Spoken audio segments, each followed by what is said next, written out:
ये तो आपको एक एग्जाम्पल दे रखी है, एक न्यूमेरिकल है एनसीईआरटी की बुक में, class 9th NCERT book, science book, chapter number 4 describing motion around us. तो पेज नंबर 53 के ऊपर, पेज नंबर 53 पर एक एग्जांपल दी है जिसमें आपको एवरेज स्पीड और एवरेज वेलोसिटी की वैल्यू फाइंड आउट करनी है। ठीक है, एवरेज स्पीड और एवरेज वेलोसिटी फाइंड आउट करोगे।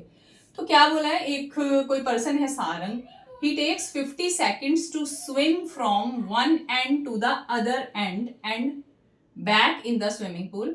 Find his average speed and average velocity within the time interval 50 second. कोई एक पर्सन है, एक बच्चा है, वो क्या कर रहा है, स्विमिंग पूल में उसने स्विमिंग करना स्टार्ट करी। ठीक है, इनिशियल पॉइंट इज दिस, और स्विमिंग पूल की लेंथ कितनी दे रखी है, 20 सेंटीमीटर। तो क्या कर रहा है वो, उसको 50 सेकेंड का टाइम लग रहा है इस पोजीशन से उस पोजीशन तक, स्टार्टिंग पॉइंट से एंड पॉइंट तक जाकर, एंड पॉइंट से अगेन इनिशियल पॉइंट पर आया, पहले यहां से यहां तक गया और फिर स्विम करके वापस अपनी इनिशियल पोजीशन पर आ गया। ठीक है, तो टोटल टाइम उसको कितना लगा, 50 सेकेंड्स का टाइम लगा। और स्विमिंग पूल की लेंथ आपको कितनी दे रखी है, 25 मीटर। तो सबसे पहले हम किस चीज की वैल्यू देखेंगे, हम देखेंगे average speed. So what is the formula of average speed? Average speed is equal to total distance covered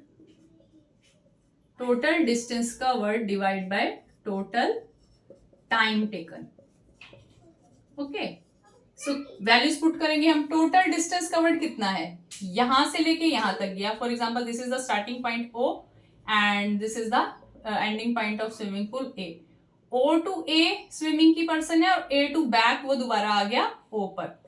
O to A then again back to O। तो इसमें आप ध्यान रखोगे एक चीज का, उसकी इनिशियल पोजीशन और फाइनल पोजीशन सेम है। जहां से मूव करना स्टार्ट किया, स्विमिंग करना स्टार्ट किया, दूसरे एंड तक गया, अगेन वापस उसी एंड तक आ गया जहां से मूव करना स्टार्ट किया था। इट मीन्स उसकी इनिशियल और फाइनल पोजीशन सेम है। बट हम अभी एवरेज स्पीड निकाल रहे हैं, तो स्पीड के केस में हमने ये देखना है कि टोटल डिस्टेंस कितना कवर किया, हमें ये नहीं लेना देना कुछ भी कि उसकी पोजीशन क्या है, वही है या चेंज हुई है। ठीक है, तो आप देख रहे हो यहां से यहां तक जाओगे तो डिस्टेंस कितना है आपका, 25 मीटर। अगेन बैक आओगे तो डिस्टेंस और 25 मीटर आ जाएगा। तो टोटल डिस्टेंस कवर्ड कितना आएगा आपके पास, OA प्लस AO। ओके, और total time taken is already given, that is 50 second. बताया ये कि यहां से यहां और बैक उसी पोजीशन पर आने में टोटल टाइम लगा है आपका 50 सेकेंड। इसमें वैल्यू पुट कर रहे हो, न्यूमिनेटर में था टोटल डिस्टेंस कवर्ड, ठीक है, उसकी वैल्यू पुट कर दी आपने 25 प्लस 25 और मीटर यूनिट होंगे, divide by time taken is also already given 50 second.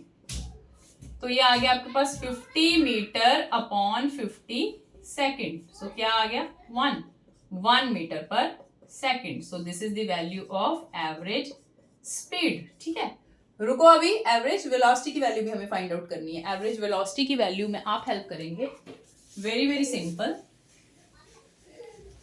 because value of average velocity or velocity depend upon the initial position and final position, it depend upon the displacement na. So average velocity is equal to displacement